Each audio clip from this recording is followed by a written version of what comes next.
Chris Josius was born in Chicago on September 2nd, 1943, and died on June 27th, 2023. He first encountered Quakers when he sought conscientious objector status in 1968 during the Vietnam War. He was helped and supported during this process by the Chicago office of the American Friends Service Committee. He considered himself a friend ever after, but did not seek membership immediately, not wanting to take any shortcuts to becoming a conscientious objector. Chris dropped out of his master's degree program in Russian history at Northern Illinois University, where he could have had a student deferment, when he felt a calling to seek conscientious objector status. After several appeals to his local and state draft boards over a 10-month period, he was finally granted this status in December 1968. He found alternative service in a Church of the Brethren volunteer service project in Poland. There, he taught English in the foreign language department of the Agricultural University of Warsaw for 2 years. He unfolds his arduous moving ordeal both in a 2003 Plummer Lecture at Illinois Yearly Meeting and in a 2017 series of presentations by 5 conscientious objectors in the Urbana-Champaign Friends Meeting, 1 to World War II, 3 to the Vietnam War, and 1 to the Iraq War. Chris's lifelong passion was to connect people with books and articles that suited their interests and to provide them with information that they needed. To further this goal, he's completed his master's degree in library science at the University of Illinois, training to become the ideal reference librarian. There, he began attending the UC Friends meeting, where he was active on various committees and served as clerk in 1983 to 84. A friend, who as a relatively new member became the next clerk, remembers Chris's patient, thoughtful mentorship. He first attended Illinois Yearly Meeting in 1980, when assigned to drive Rebecca Ayers there from Urbana for her Plummer Lecture. Thereafter, he proved indispensable to ILYM.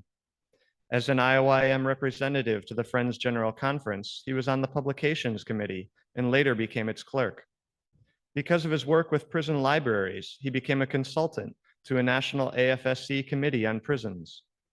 Chris also served on numerous ILYM committees, including environmental concerns, maintenance and planning, nominating, publications, religious education, and ministry and advancement. A friend remembers Chris at the ILYM site prep workdays as the gopher, the person who crisscrossed the campus asking people if they needed anything, making lists and doing the shopping.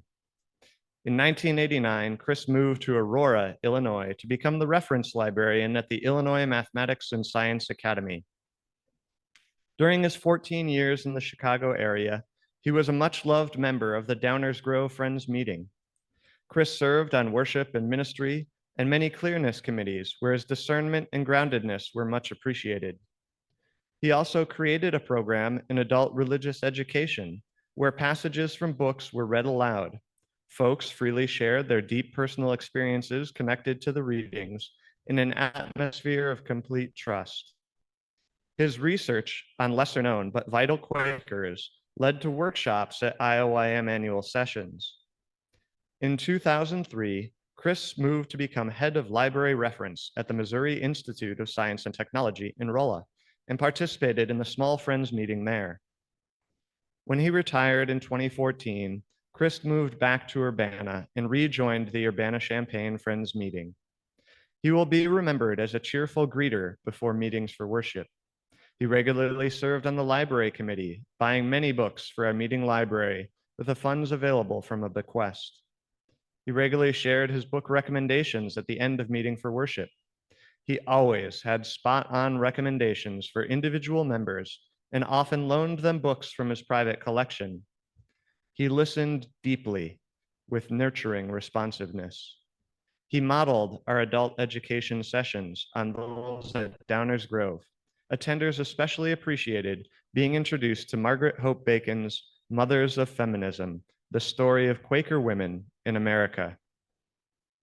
His principled conscience, his sensitivity to the needs of others, and his quiet accomplishments are testimony to his spiritual gifts.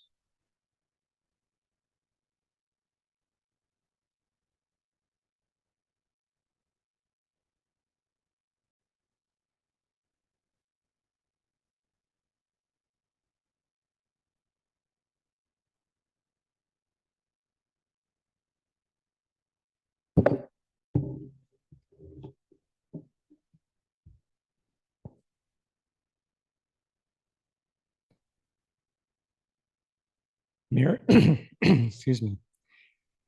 Mary Ellen Gilpin was a faithful friend, a storyteller, writer, editor, and mentor. Mary Ellen was born on October 7th, 1940, and died on July 24th, 2023.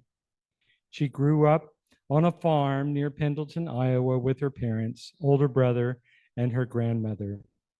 She was actively involved in many farm tasks, including raising vegetables and tending the cows and pigs.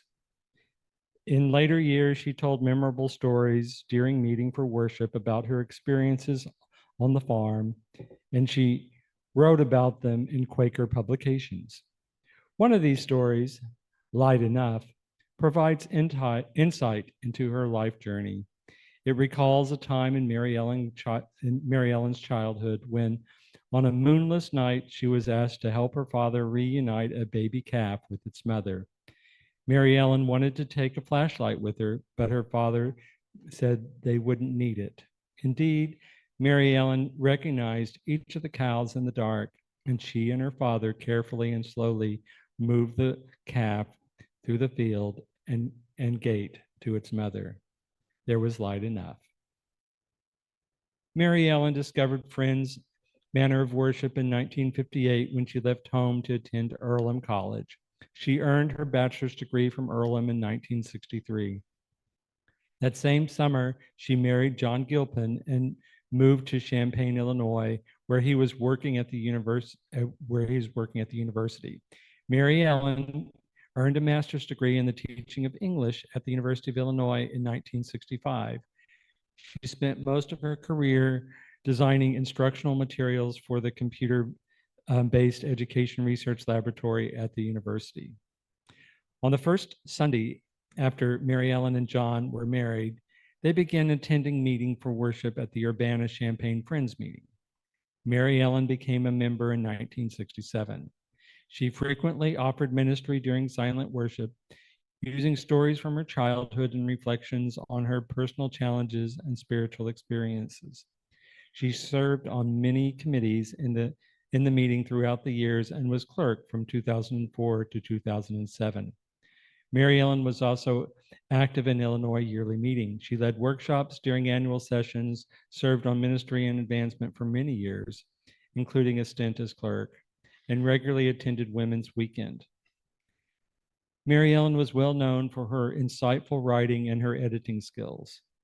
She wrote a Pendle Hill pamphlet, God's Healing Grace, Reflections of a Journey with Mental and Spiritual Illness. Her articles appeared in Quaker publications, including Friends Journals, Quaker Life, and What Canst Thou Say? For many years, she was the heart and soul of WCTS. In addition to writing articles, she solicited submissions and developed supportive, encouraging relationships with budding authors. She also recruited most current members to join the WCTS volunteer editorial and production team. And Mary Ellen edited 2 books, Discovery of God as Companion and Intimacy with God, which featured stories that were first published in WCTS. Mary Ellen was very open about her struggle with mental illness in the 70s and 80s, long before most people were. She spoke out frankly in meeting for worship about her symptoms, her prescribed medications, and their crippling side effects, and her journey to recovery. In these decades, she was hospitalized several times and given medications which calmed her symptoms, but made it difficult for her to think clearly. In 1984, she started attending GROW meetings, a self-help group in Champaign, Urbana, where she learned new ways of thinking and acting. Eventually, she became a group leader in the organization and wrote articles for its quarterly publication. She was able to develop a strategy for managing her mental illness and reducing her medications. She shared these strategies with others in need of a listening ear. Many folks at Urbana-Champaign Friends meeting recall that Mary Ellen was the first person to make them feel welcome. She often invited newcomers to lunch or to meet at the library for conversation. She encouraged those she mentored to share their experience, and she listened without judgment. She helped people to have a fresh perspective on a problem. Occasionally, she might offer a bit of advice, but didn't insist that they take it. She helped her mentees to process difficult and traumatic events in a loving and careful manner. Being open about her mental illness gave others permission to share troubling experiences. She was gentle, unhurried, and calm. There is light enough.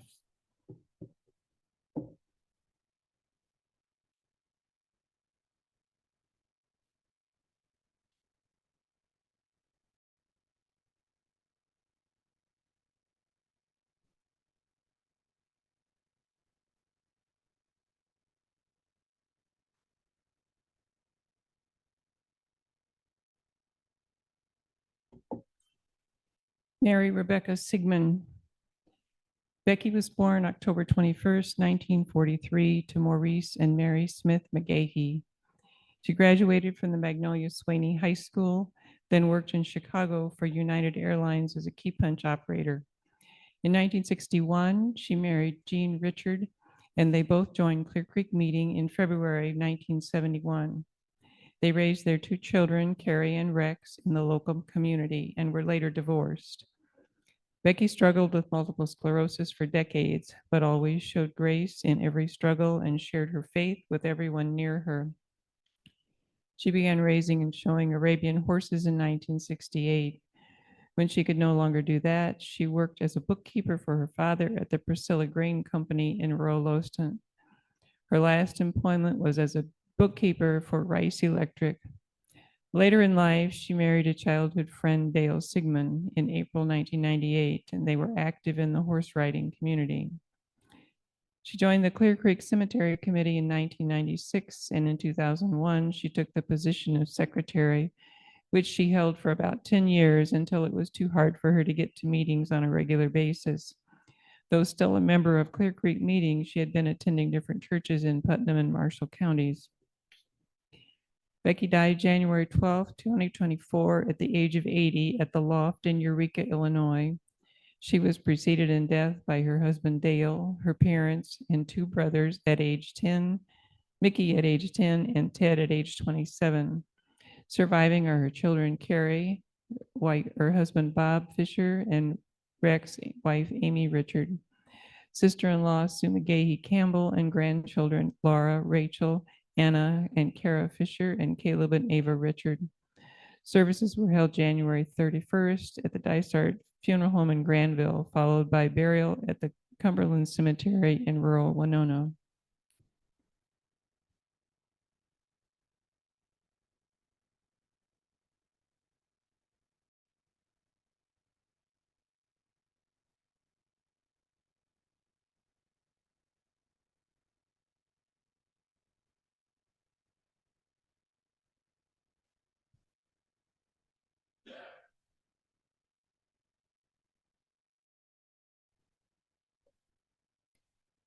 Alice Howenstein. Alice Howenstein, beloved member of Fox Valley Quaker Meeting, died on December 25th, 2023, at home, surrounded by family. She was 93 years old. She and her husband, Bill, were among the founders of Fox Valley Quaker Meeting in McHenry County, Illinois. Their pioneer farm home has been the Quaker meeting space for many years. Alice and Bill were drawn together by a deep appreciation of the natural world. As a child, Alice attended a summer camp near Cleveland, Ohio, where Bill was a nature counselor. Eventually, she joined the camp staff and Bill became assistant director. A slow, gentle acquaintance grew over many years, and they developed a deep mutual appreciation for one another.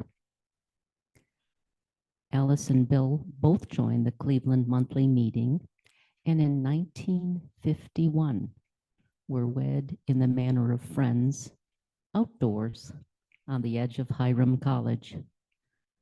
As part of the wedding, they sang to each other the duet, Because. Alice completed a bachelor's degree in education at nearby Hiram College. She appreciated music and loved to sing, but combining singing with her camping work turned out incompatible with the maintenance of her voice. She turned down the lead role in the Hiram College production of the opera Carmen in order to continue her work in camping. Alice joined Bill living and working in a school camp operated by the Cleveland Heights Public Schools. There, they had 3 children. In 1960, they moved to Chicago when Bill took a teaching position at a new teachers' college. 4 years later, they volunteered with the American Friends Service Committee and took their 3 young children first to a village in Mexico for a summer, and then to Peru for a year. In Peru, Alice and Bill worked closely with a new low-income settlement in the desert outside of Lima. A year later, Bill and Alice were asked to lead an innovative residential program for college students based at a farm belonging to Pikeville College in the mountains of eastern Kentucky. There, Alice helped build community among a dozen participating college students from around the country and with their mountain neighbors up and down Johns Creek. On returning to Illinois in 1969, Alice and Bill purchased a northern Illinois farm where Alice started a residential camp in the summer and provided day-long outdoor educational experiences to scout groups and elementary school classes throughout the year. In a 2020 nomination for the Illinois Outdoor Hall of Fame, it was said, quote, Alice has an amazing ability to make every discussion, hike, and hayride educational. Her enthusiasm is infectious, and through hundreds of encounters, she was able to instill in others an appreciation and respect for the natural environment, end of quote. Their farm, called Pioneer Farm, continues to be a place for individuals and families to enjoy and appreciate the outdoors. Alice was instrumental in the early years of the McHenry County Environmental Defenders. Her Outdoor Hall of Fame nomination said, quote, Alice has been acknowledged for decades as the inspiration, soul, and quiet but powerful taskmaster behind the continuing success of McHenry County's recycling efforts, end of quote. In 1979, she completed a master's degree from Northeastern Illinois University, Department of Geography and Environmental Studies. Her thesis on resource recovery in McHenry County helped guide early recycling efforts for the county and region. Alice and Bill Howenstein were among the founding members of Quaker Earth Care Witness, formerly Friends Community on Unity with Nature, a North American network of Quakers working toward ecological integrity and environmental justice. They helped establish and support a collective farm in Costa Rica that pioneered ecological land use. In 2017, Alice gave the keynote Jonathan Plummer Lecture at Illinois Yearly Meeting, Annual Sessions, Life is a Gift and a Responsibility. It radiates with her humor, her deep respect for the environment, and her activities with family and friends, reflecting love, laughter, and community. Throughout her extraordinary life, Alice Hounstein was consistently a loving, encouraging, attentive, and exemplary mother. She is dearly missed.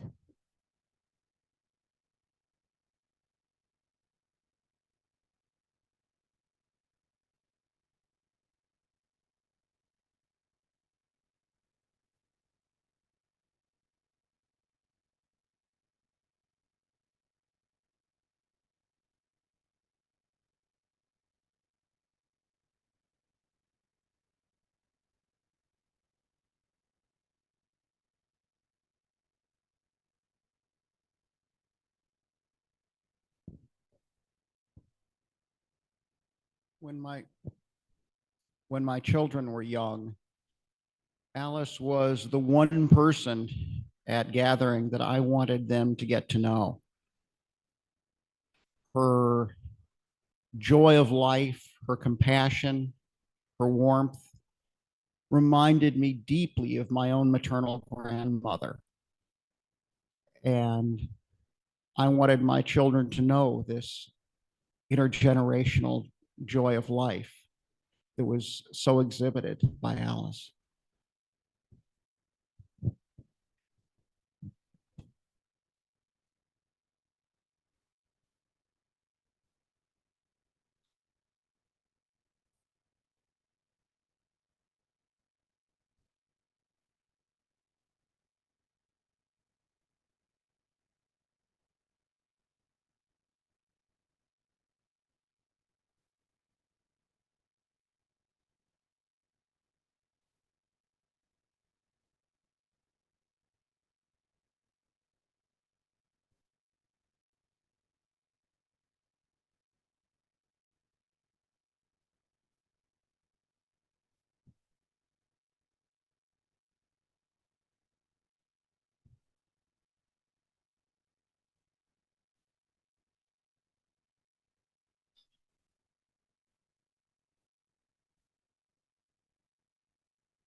Jack Ostergaard passed away in his home in Naperville, Illinois on June 3rd, 2023, after a multi-year battle with prostate cancer.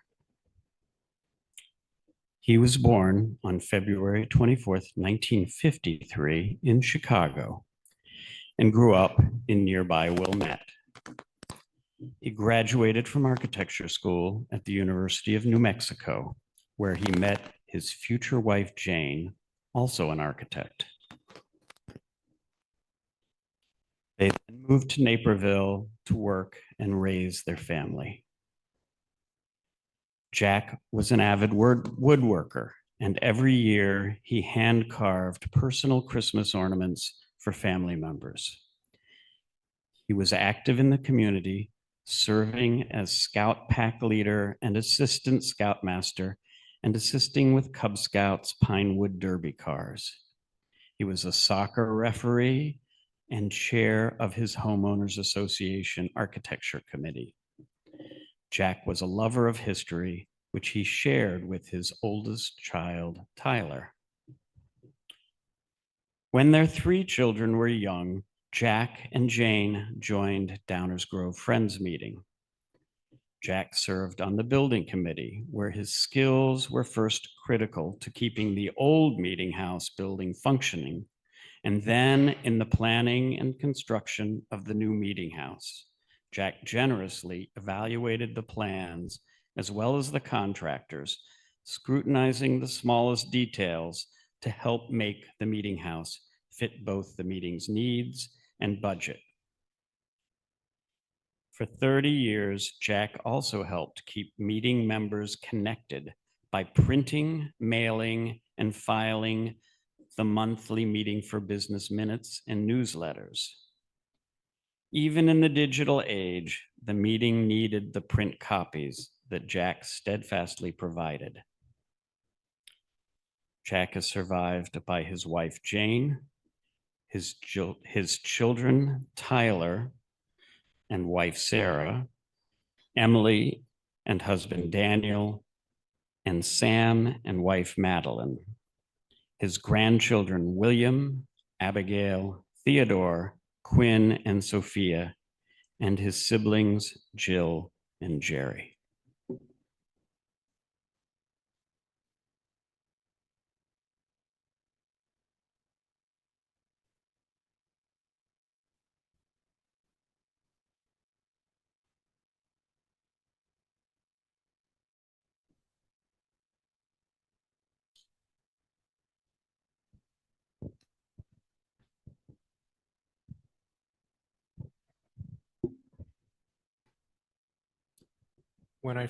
When I first came to Quakerism, I met Mary Ellen Gilpin.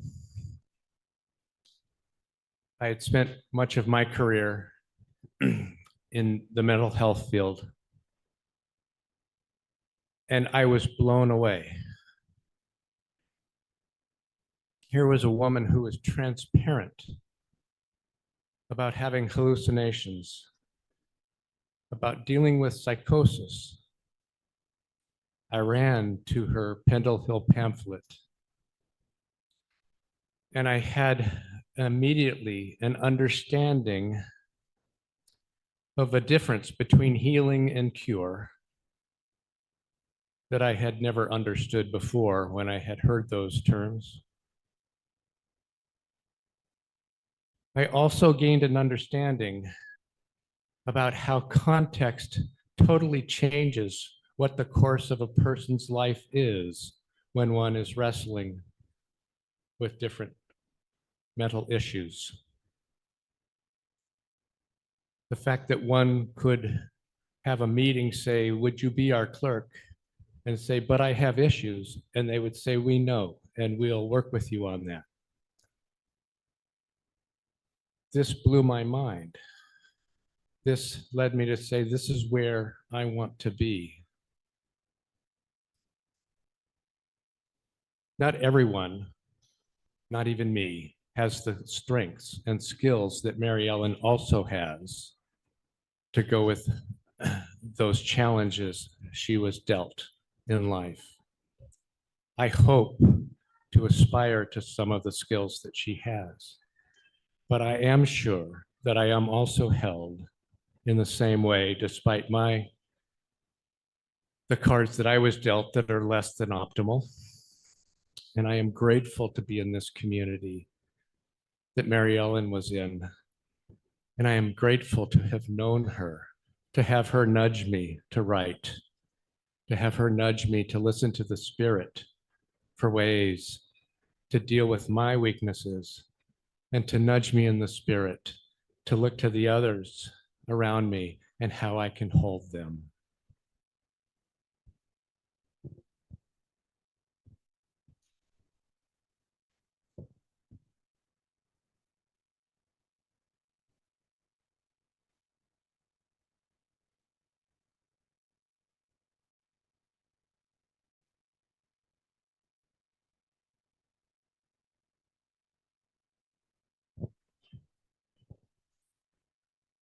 Alice's concern about the natural world was so deep that she felt there was nothing that could not be used. She brought that concern here and started us on recycling. I got to watch her as she shared this concern with adults and children. And children became aware that everything could be reused. She gave an incredible gift to generations with her careful sharing of her own enthusiasm because she knew how to teach. She knew how to teach by showing what was the way to go.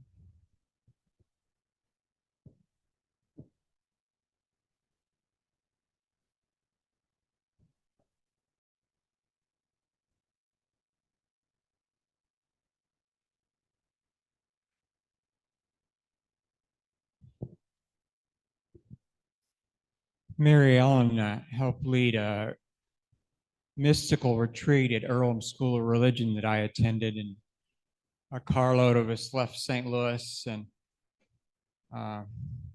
proceeded to get very drunk on the Holy Spirit and remain highly inebriated the whole time in the Holy Spirit. And afterwards, when I would talk to her on the phone over the years, she would say, well, I need to wait for a new shipment of neurons to come in to help my brain. And for that, I will endure her.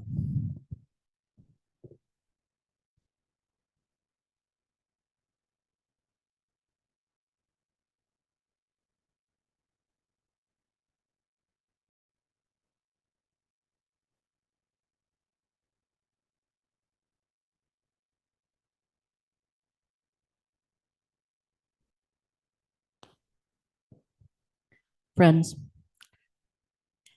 Alice Howenstein is one of the reasons, one of 4 reasons I am a Quaker. Alice was also like a grandma to my 2 children because we were a little short on grandparents when they were born. Friends, there are many who are dearly missed, who are present right here with us in spirit, though no longer embodied.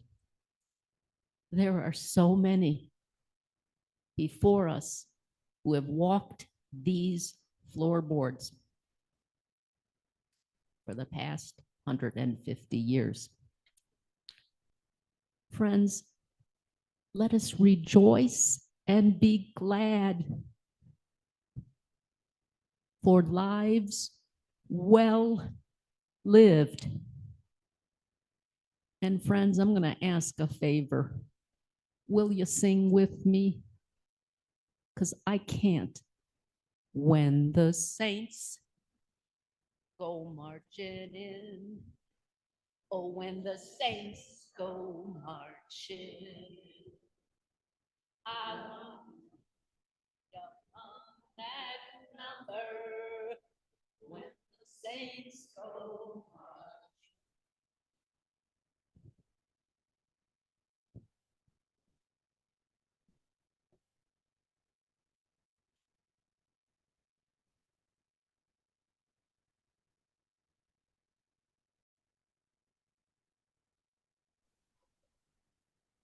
Friends, this is Sue Steyer from Downers Grove.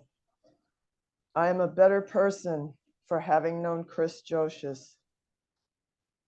He was an interesting person, full of ideas, and he really helped a lot of people around him to grow in spirit and in intellectually as well. So I think of him fondly and am ever so grateful.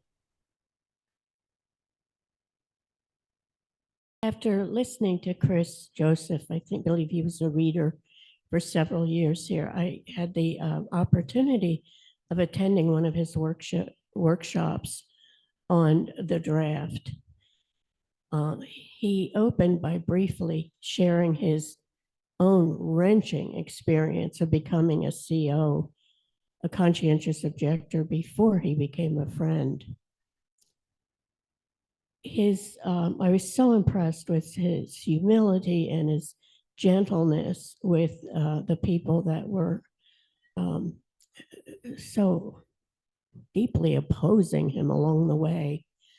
But what also impressed me was his loving manner. He made packets for each of the tender of the workshops to take back to our home meetings to share with young men, urging us, even though there's no longer a draft, he felt that this would not be the case for the future of the young men in our meetings.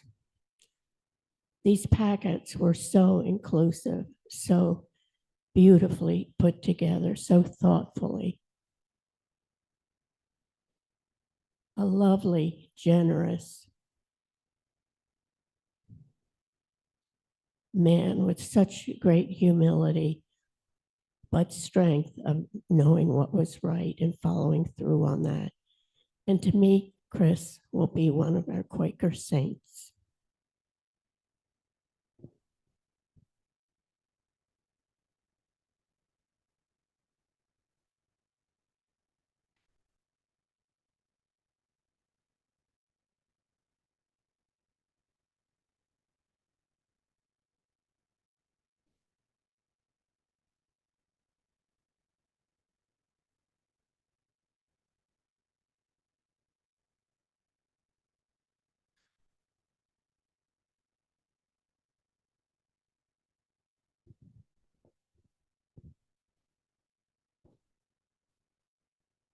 My name's Barbara Day, and I am a member of Fox Valley Meeting. And Alice Howenstein, in addition to being my mentor on recycling, gave me the greatest gift after my son and my grandchildren. When she mentioned my name in her plumber lecture in 2017. Alice and I began in the mid-'80s. Marcia and I became members in Fox Valley at about the same time. But Alice led the way, and the simplicity of reuse and recycle was so strongly taught to me and to so many others. I was with her the week before she passed. And she was there. I mean, she was weak and a lot of things, but she was there. It has been a great joy. She is very deeply into my life.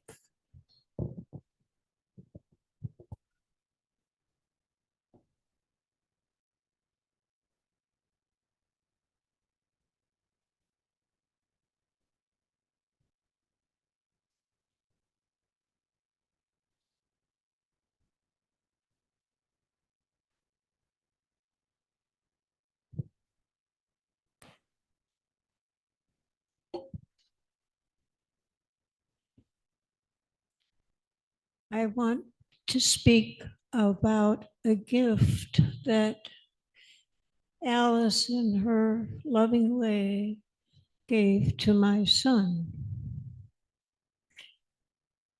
Some of you may remember my son, Darian, who passed away some years ago, but he was born autistic, and he also developed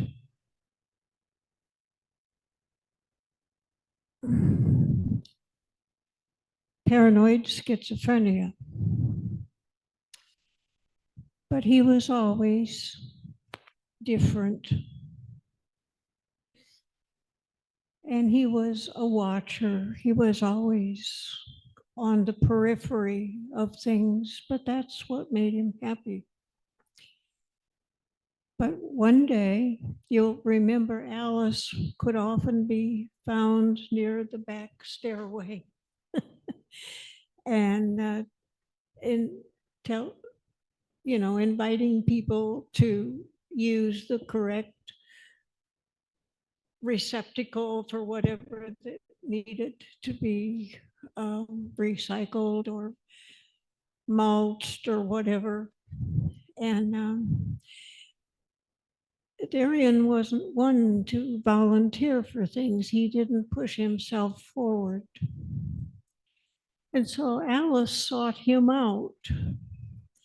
And she told him that she needed him to help her with some of that work. And that was one of his very best days. He felt useful, he felt included, and he felt part of who we are and what we do. And for that, I will always be grateful to her. And I would also mention there are others who are sitting in this room today who reached out to him in many ways. And I thank you also as well.